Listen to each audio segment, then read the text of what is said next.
Salut, ça va? On se retrouve aujourd'hui avec un petit bilan Inktober.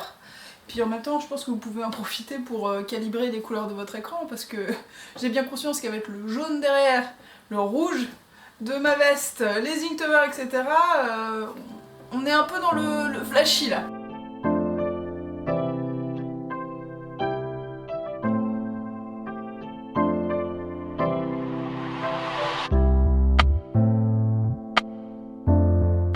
Linktober 2020. Bon, pour les personnes qui dormaient au fond de la classe, Linktober c'est quoi? Et j'ai la flemme de le répéter, donc je vous mets un carton qui explique tout ça.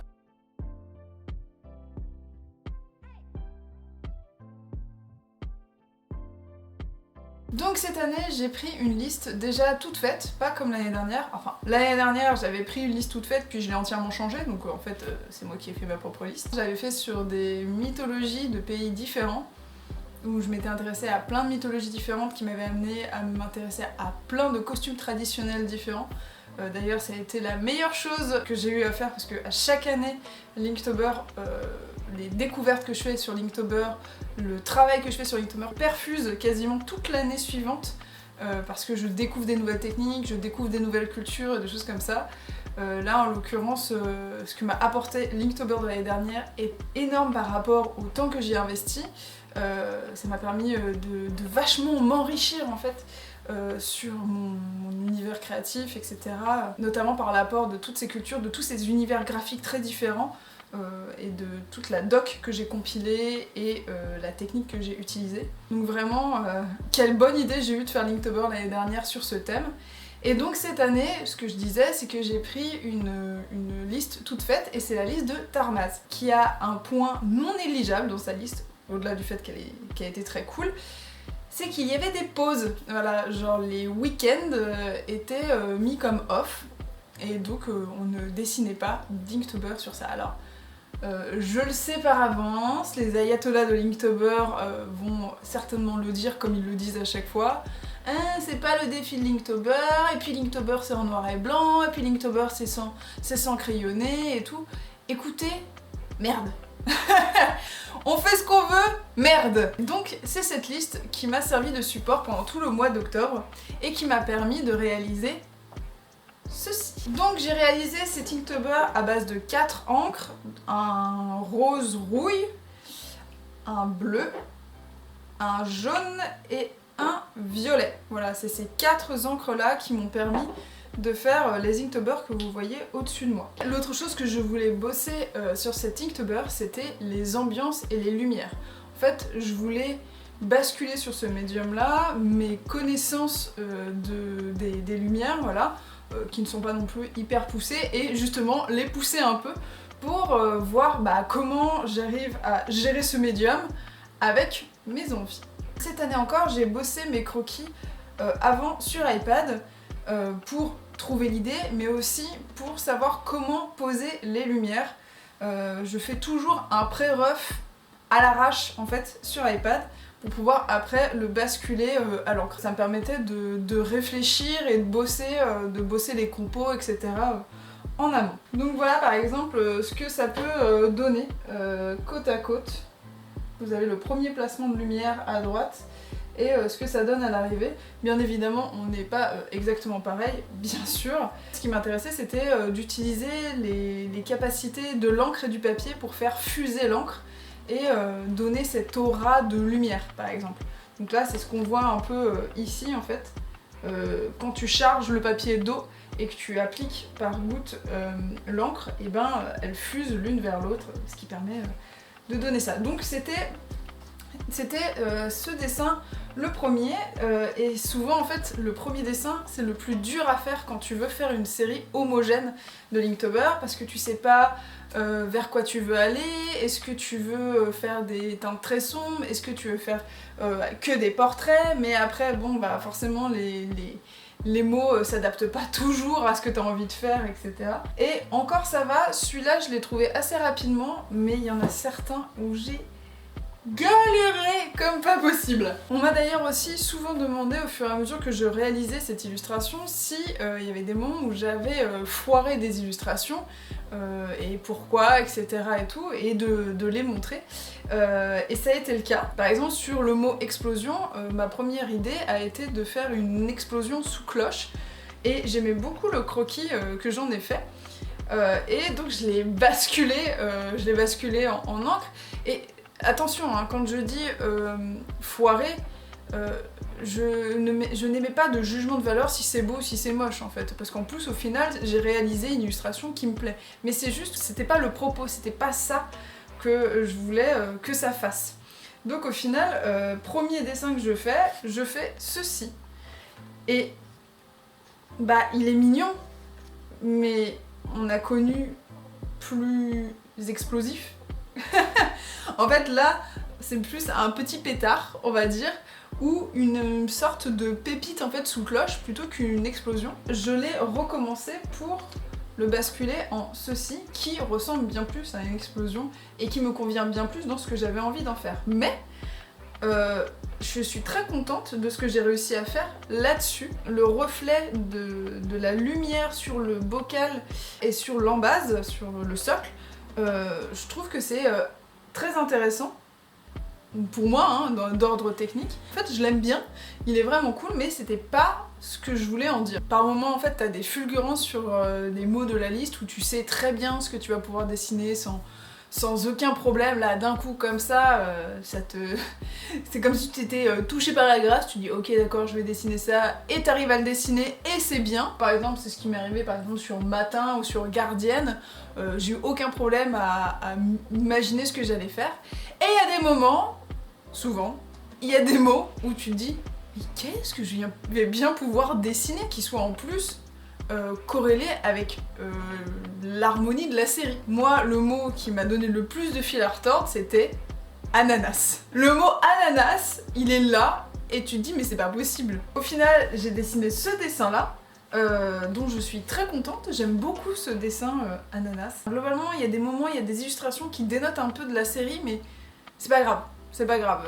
L'harmonie de la série, si ça devient contraignant, c'est pas grave, on passe outre. Le but c'est de sortir une illustration, voilà, bosser les lumières, les ambiances. Autre mot qui m'a donné du fil à retordre, alors qu'il était de base assez simple, c'est le mot livre, où je savais que je voulais faire une compo avec une lanterne, une couverture et potentiellement un enfant. La lanterne donnant une lumière bien particulière. Les sources lumineuses ont des manières différentes d'émaner la lumière, et la lanterne a une espèce de... ça a fait une sorte de lumière circulaire, ce que j'avais envie de faire. J'ai finalement réussi à trouver une compo avec une compo assez décentrée, où en gros la source lumineuse et l'enfant étaient tout en haut à gauche pour laisser énormément de place à la couverture. Et donc j'ai commencé à faire ce dessin, et je suis arrivée à ceci.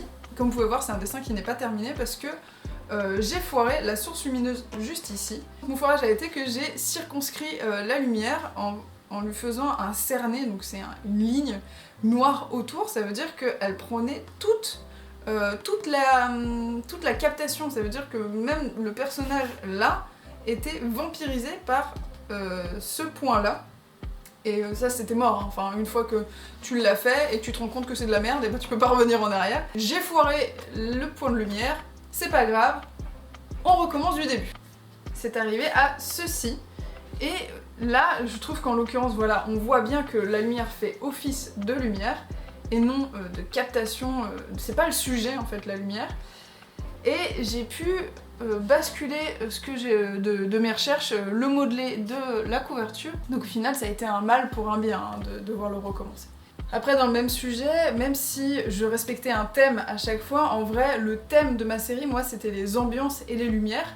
En gros le mot n'était qu'un prétexte à dessiner un truc avec une ambiance et une lumière différente. Sur ces deux illustrations, qui est là en l'occurrence feu de camp, et là c'est sous l'eau, sous-marin, une source lumineuse sur de l'eau, mais le point de vue change. Ça veut dire qu'une source lumineuse sur de l'eau la nuit, mais en surface de l'eau, va se réfracter différemment, donc va refléter la lumière et tout. Donc là j'ai pu bosser la réfraction et voir comment l'encre peut servir vraiment la réfraction de la lumière sur l'eau. Et là, dans l'autre sens, en l'occurrence, il n'y a pas de réfraction, la lumière vient par au-dessus et donc on regarde par en dessous, et donc ça fait un aplat en fait de lumière où on voit où on voit les nénuphars par transparence. Donc vraiment, c'est ça qui m'intéressait, réussir à jouer avec les contrastes, les jeux aussi de cadrage en fonction de... la lumière va pas du tout avoir la même réfraction si on est au-dessus de l'eau ou en dessous de l'eau. Merci Cyrielle, la meuf réinvente la roue. Et aussi ce qui m'intéressait beaucoup, c'était de bosser les contre-jours. Voilà. Là, dans ces deux, vous pouvez voir un contre-jour. Donc un contre-jour sur le personnage entier, avec un ciel très très lumineux par exemple à droite. Et là, en l'occurrence, vous avez un contre-jour sur les deux mains et un plein jour sur les femmes derrière. Donc c'était ça aussi qui m'intéressait, genre bosser les contre-jours peut donner aussi des vraies ambiances. Et sur celui-là, par exemple, ce qui m'intéressait, c'était de bosser la brume, voilà. Comment les lumières se comportent derrière une brume, voilà. Donc à chaque dessin, il y avait un peu une recherche de voir comment soit l'encre va se comporter, comment on peut gérer la lumière en fonction de ce qu'on a envie d'en dire. Je vais pas vous faire une étude de texte sur chacun des dessins, vous en avez quand même vu déjà pas mal. Et d'ailleurs, vous pouvez retrouver toute la série sur mon Instagram si ça vous intéresse. Et pour conclure, cette année encore, Linktober m'a permis pendant un mois de faire un entraînement sur une technique, sur ce que j'avais envie de bosser. Et ça vraiment, c'est hyper agréable et surtout hyper important pour nourrir en fait mon travail futur. C'est très compliqué quand ton travail découle de ta passion, je pense comme tout le monde, hein, c'est très dur de s'affréter un temps à l'entraînement qui va nourrir plus tard, mais qui est pas forcément, qui ne fait pas rentrer de l'argent immédiatement. Voilà. Moi en l'occurrence ça va potentiellement me faire rentrer de l'argent, bougez pas, on va en parler. Et au regard de Linktober de l'année dernière, vu comment il a perfusé toute mon année 2020 et qui continue encore de perfuser actuellement, je sais que cet Inktober là va faire la même chose sur mon année 2021, assurément, voire plus, parce que j'ai pris le temps de découvrir ce médium que j'avais découvert plus ou moins en surface. Je l'ai bossé, ça m'a permis de faire des recherches quoi. Souvent on prend pas le temps, on n'a pas le temps en fait d'en faire. Je sais que beaucoup de personnes l'attendent, donc je vais le dire, oui, les originaux seront en vente sur mon shop qui est pour le moment offline. Je n'ai pas encore statué de la date et tout, donc il y a de fortes chances que je vous mette un petit carton là, avec toutes les informations, là parce que j'aurai certainement avancé là-dessus quand je ferai le montage de cette vidéo. Je le dis aussi, il n'y a pas de print prévu cette année, je sais que ça a mis au désespoir beaucoup de personnes, je sais que ça permet de rendre accessibles mes illustrations, parce que les originaux sont forcément beaucoup plus chers, mais non, cette année, du moins, ce n'est pas prévu pour le moment, il n'y en aura pas. Les originaux seront sur une fourchette de 220 à 240 €. Il y aura un original à 190 €, c'est le petit sous cloche. Et je sais qu'en ce moment, quand un artiste dit son prix, il y a un peu une recrudescence de personnes qui arrivent en disant que c'est trop cher. Alors, si tu es tenté de me laisser ce commentaire, sache que non. Non, ils ne sont pas trop chers. Ils sont juste pas dans ton budget. Voilà, ça arrive. Ça arrive et voilà. Moi aussi, il y a beaucoup de choses qui sont pas dans mon budget, hein. Sur ce, qu'est-ce que j'ai à dire d'autre? Ah si, merci. Merci pour l'accueil que vous avez fait à cet Inktober cette année. L'année dernière aussi, vous avez fait un accueil de dingue, mais là, encore plus. Merci pour vos commentaires, vos partages, pour vos gentils mots, vos mots drôles, votre sympathie et votre gentillesse, quoi. Vous êtes vraiment super sympa. Même si c'est pas une fin en soi, le like, le commentaire, le partage et tout, faut quand même se l'avouer que c'est un très bon carburant. Enfin, globalement, l'estime est un très bon carburant. Je vais aussi rajouter, parce que tant qu'on est au remerciement, hein, merci pour votre accueil pour Radium Girl. Voilà, c'est la BD que j'ai sortie en fin août. Merci pour votre accueil, merci pour vos retours aussi sur Radium Girl. Vous êtes trop mignons. Je suis tellement contente que mon travail vous plaise et c'est très cool de votre part de m'en m'en faire part. Voilà. Oh là là, ça dégouline de gentillesse tout ça là, cette fin de vidéo, oh là là. Bah ouais, hein, vous êtes cool. Sur ce, je vous dis à bientôt dans une prochaine vidéo. Prenez soin de vous et salut!